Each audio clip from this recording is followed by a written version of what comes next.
Hey guys, today we're going to take a look at the event ticketing module in the platform. Okay, so you will find it in your features tab in your back office, event ticketing. You've got a dashboard here. You can see upcoming bookings, and here are the events where you create the actual events. So I added a couple for test things, but what we'll do now is we'll create a brand new event and show you exactly how it's done. So right here, click on the Add Event tab. You give it a title. So let's give it a title of, let's say, Game 1. So if it was a game or whatever, right? Game 1. And we'll put the start date somewhere in the future. Let's say that date, and it's active. Okay, you hit save. Now that event has been created. August 10th, 2019. I'm going to switch the date format. First in the options, date format, we want it to be date and year. My time zone is that. And coming back to my events here, you will see game 1, we just created this event, and now I can edit it. Again, now it's August 10th, 2019. You come over here and create the different types of tickets. So if you've got different tickets with different values, like in an event, you may have, a concert or something like that. You may have, floors. You may have the seats closest. Obviously, the more expensive seats are the ones closer. So you're able to create different types of tickets. So let's add a ticket. I'm going to say, let's say this is box seats. Okay. Put some more information here. Obviously, tell the system how many seats are available. These types of seats are available. So in this case, let's say I'll make 1,000 seats available. Okay. Maximum purchase means how many. What's the maximum amount of tickets one person can purchase? So I will put 8. When do you want to start selling these tickets? So I'll put today's date, time, an hour, all that stuff is right here. You can manage that. Hit done. And when do you want to stop selling these tickets? So we said August 10th was the actual date. So we'll say let's say the 11th. We're going to stop. Okay. Price. It can be free. There can be a donation, or it's paid. We will make this a paid ticket. So this is going to be box seats. So let's make these expensive tickets, $500 a piece. Okay. When tickets are sold out, what happens? We can hide this type of seat, or we can say sold out, or allow them to join a wait list. It's totally up to you. So I'm just going to say sold out for this thing. If you're also able to say show remaining tickets, yes or no. So I'll say yes to that. Require attendees' names on each ticket. So you can say, let's say I buy 4 tickets for me and my family.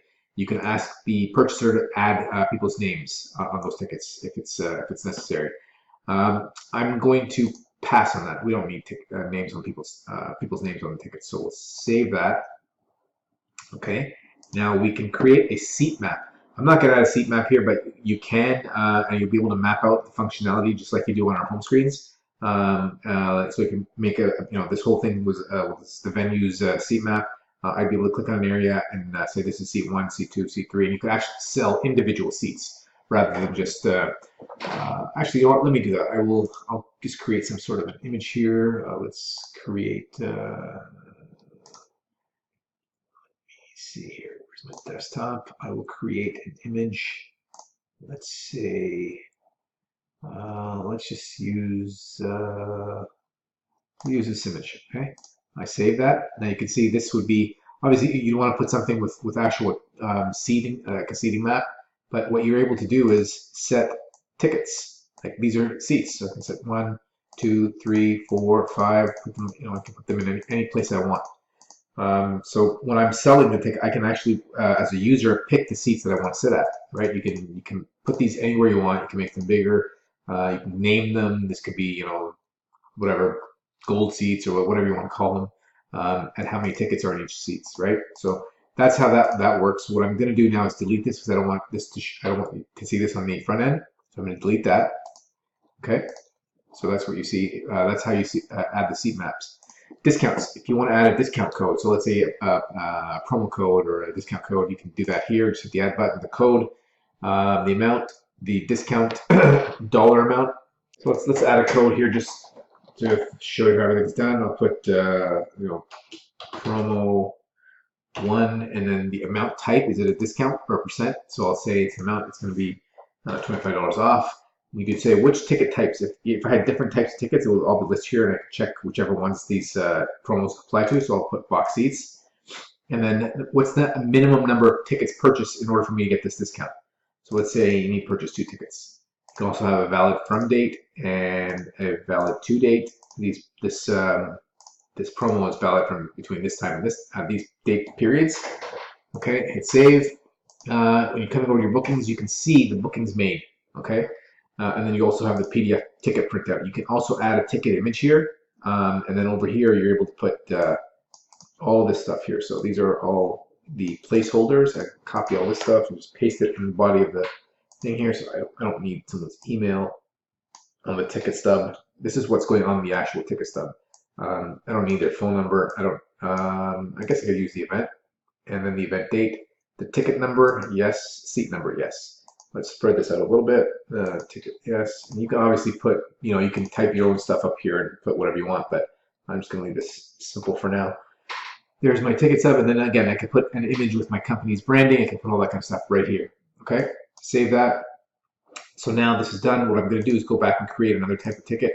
I will create gold seats, okay, just so you can see different types of tickets we can do. I'll say that there's 5,000 of these available, maximum purchase 10 per unit per person. We'll say done here, and then the 11th done. The price for these, the other ones were 500, so let's make these 350. Sold out, and show remain tickets yes, and we don't need people's names. Save the map. We're not going to add a map. Discounts, I will forget the discounts for this one. Bookings, we'll see that, and again, PDF tickets, the same thing. So now when we go to the events, we can actually see what this looks like. We have no tickets sold. So right here, you can go see what this is going to look like on the front end inside of the app. If I click that, so I've clicked that, you can see the front end here. Step 1, these are all the steps required to complete the purchase. So we've got our box seats, we've got our gold seats. Let's say I want to buy 2 of these and 2 of these. Okay, price is automatically calculated, tickets are there. I go to checkout, my name, email, all that kind of stuff. Let's add a name here. Okay, notes if I want to put any in payment method. I'm going to say cash because I'm not really making a payment here. Accept the terms and conditions and hit submit. And there you go, is a little summary. And tickets have now been completed. Now we can go back to the back office and see what it looks like on the booking side. Okay, so here we are at the dashboard. You can see game 1. We had 6,000 tickets available. We sold 4. I just made that purchase right now. If I go to my bookings, you will see there I am right there. 4 tickets. That's what I paid for them. Let's click on the events. You can see game 1 sold 4. If I click on that, you can see the ticket numbers, the IDs. That's who bought them. And back to the events here, and that's essentially it. It's very simple to do. You've got some options here. You can set different types of information, obviously your currency, all that kind of stuff. Your PayPal address to be paid with, authorized.net. If you're taking cash payments, all that kind of stuff is pretty straightforward. Notifications, you can create notifications for automatic emails to be sent when things are purchased. So for example, right now, this is going to be a notification when a new booking is received. It's going to be going to the admins, right? A payment confirmation email. This will be going to the people that made the purchase, and a cancellation email. Okay, so all these are things that these are all things that they come with a little bit of pre-populated information, but you guys come down here and customize it as you see fit. Okay, these are going to the customers. These ones are going to the admins. Okay, same stuff, but just different emails going to different people. Customers here, administrators here. So administrators mean the people that own the venue. So those are automatic emails. The booking form, here you can customize this. Pretty straightforward. We've got this in most of our modules. Whatever you want to have required can be managed here. Your terms and conditions, all dummy text right here. Make sure you update this. Languages, so if you wanted to put different languages, you could customize all the different things that we have as far as buttons and all that kind of stuff goes. And then the invoices you're able to put an actual logo here. of your company and create your company name, all that kind of stuff. And then you are going to be able to send an invoice with the tickets purchased. Here is your some other options: accept payments with PayPal. Again, all straightforward stuff. I don't really need to dive deep on this kind of stuff. Here is a template for the invoice. This is what it will look like if you have your logo. It will be up there. So when an invoice is created and paid, this is what will be sent. Okay, essentially that's it. I don't think there's anything else that we need to go over. That's the ticketing module. Thanks for watching.